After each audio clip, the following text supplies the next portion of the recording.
à mettre en l'espace de 2 semaines. Si je vous parle de bord de ciel, je dirais que c'est une terre déchirée par la guerre civile entre les Nordiques et l'Empire qui surplombe la faille du temps d'où jaillit Alduin, le dévoreur de monde annonçant la fin de l'univers tel qu'on le connaît. Et attention, bord de ciel.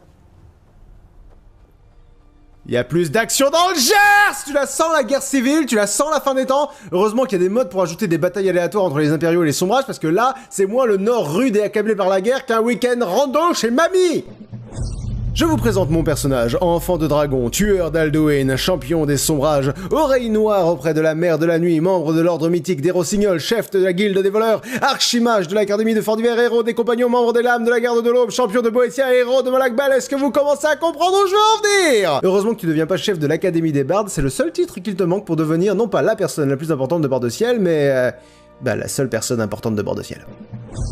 Et on pourrait penser qu'avec ce genre de CV, on te respecterait un peu. Si vous attirez des problèmes à Blancherive, je vous enfermerai moi-même dans le donjon de Fort Dragon. J'ai mis fin à la guerre, trou du cul. Manquer de respect à la loi, c'est me manquer de respect à moi. J'ai sauvé le monde, face de bite. Évitez les ennuis, d'accord? Mais plus du cul, j'ai été jusqu'à Sovngarde, dans l'au-delà, pour affronter le dévoreur de monde pour sauver ton cul de connard. Laissez-moi deviner.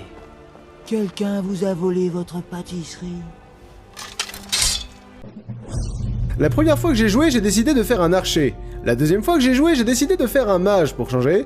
La troisième fois que j'ai joué, j'ai décidé de faire un barbare. La quatrième fois que j'ai joué, j'ai décidé de faire un paladin.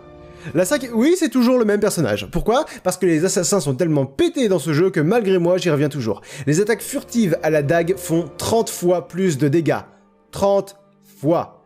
Ça, c'est un coup de hache lourde. Eh ben ça, c'est un coup de dague furtif. Overpété. Je disais qu'il n'y avait pas beaucoup de vie dans les vastes étendues de Bord de Ciel. Bah, il y en a peut-être trop dans les donjons et les ruines censés être abandonnés depuis des lustres. Qui a allumé cette bougie? Qui a abandonné ces victuailles parfaitement comestibles? Qui a foutu de l'essence par terre?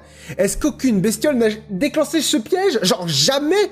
Un peu de réalisme, ventre bleu. Ok pour la bague qui te fait respirer sous l'eau, ok pour la dague qui one-shot un dragon, ok pour le cheval qui galope sur des murs, mais manger cette pomme ne peut pas être bon pour la santé.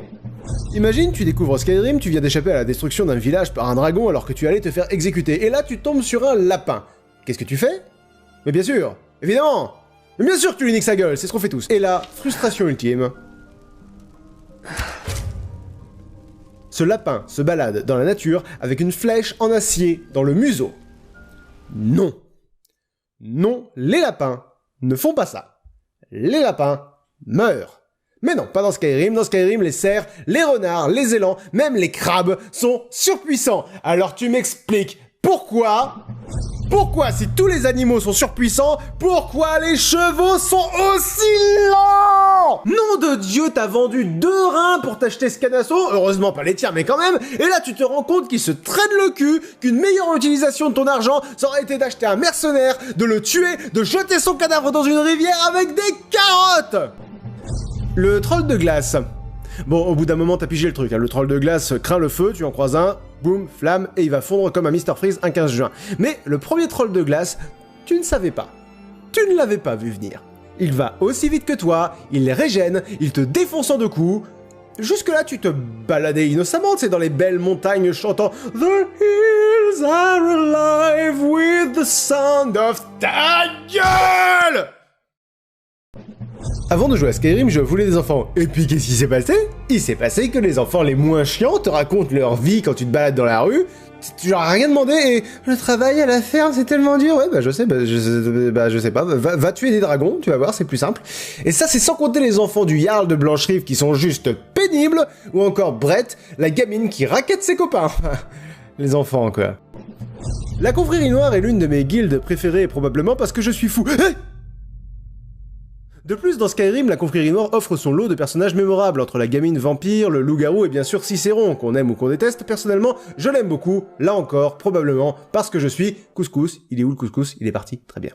Mais ce que je n'ai pas aimé dans la confrérie noire, c'est la petite surprise de fin. Tu acceptes une quête pour aller tuer la vieille dans le cimetière à Vendôme, tu y vas, dégâts x30, tu reviens, on te dit que c'est bien, on te propose une nouvelle quête, tuer la vieille dans le cimetière à Vendôme. Et toi tu te dis... Non! La vie est cruelle et pleine de douleurs. Je me souviens quand j'ai voulu me marier dans Skyrim, elle était belle, elle était forte. Nous étions faits l'un pour l'autre. Mais quand le prêtre a prononcé le mariage, elle s'est retournée, à quitter le temple pour aller chez nous. Mais je n'avais pas de maison et elle non plus. Donc j'imagine qu'elle a glitché à travers l'espace pour ne plus jamais réapparaître, emportant l'armure que je lui avais offerte avec elle. Et ma tristesse ne connut aucune limite. Ah. Avant de jouer à Skyrim, je voulais avoir un cheval. Non, je déconne, je hais les chevaux, je déteste les chevaux. J'ai fait de l'équitation 3 semaines dans ma vie et ça m'a appris 2 choses. 1, ne jamais amortir une chute avec son front, ça fait mal. Et 2, les chevaux peuvent crever. Mais dans Skyrim, je voulais un moyen de déplacement rapide. J'ai donc acheté un cheval, pire affaire du siècle, mais attendez encore mieux, parce que non seulement le cheval ne va pas vite, mais en plus, le cheval est con comme un cheval. C'est-à-dire que quand tu descends pour aller attaquer l'ennemi, ce trou de balle va attaquer l'ennemi avec toi. Fût-il un dragon, un géant ou un mage, alors non seulement tu épargnes tes couilles pour t'acheter un bourrin, mais en plus, il ravale son acte de décence à la première échauffourée. Le cheval, c'est de la merde. Vous savez ce qu'ont en commun tous les défauts de Skyrim? C'est que j'aurais pu leur pardonner dans un autre jeu. La force de Skyrim, c'est aussi sa faiblesse, il est tellement bon que la moindre petite imperfection devient une épine dans le cul. Pour illustrer mon propos, j'appelle à la barre la quête du sang sur la glace.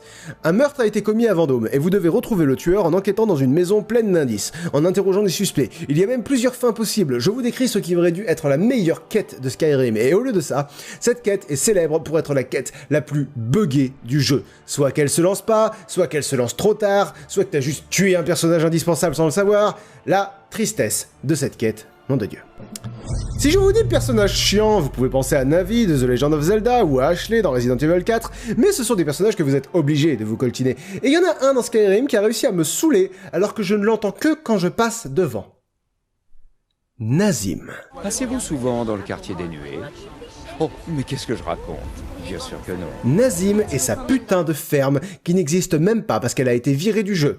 Nazim et son ton condescendant d'elfe à la con. Nazim et mon épée au fond de son cul. Nazim le PNJ qui te fait regretter de pas pouvoir leur répondre ce que tu veux. Genre, ouais, je passe souvent au quartier des nuées, c'est là-bas que j'encule ta sœur. Laquelle de tes morts, Nazim, tu as mangé? Ah, ça rend peut-être un peu agressif les jeux vidéo. Les marchands sont pauvres. Alors ouais, c'est un truc que tu peux pexer, mais au début, les marchands sont pauvres et ils restent pauvres un sacré paquet de temps. Alors, tu dois attendre 48 heures qu'ils aient refait leur stock d'or pour pouvoir leur revendre des bijoux, sans aucun bonus d'éloquence en plus. Bref, la tristesse.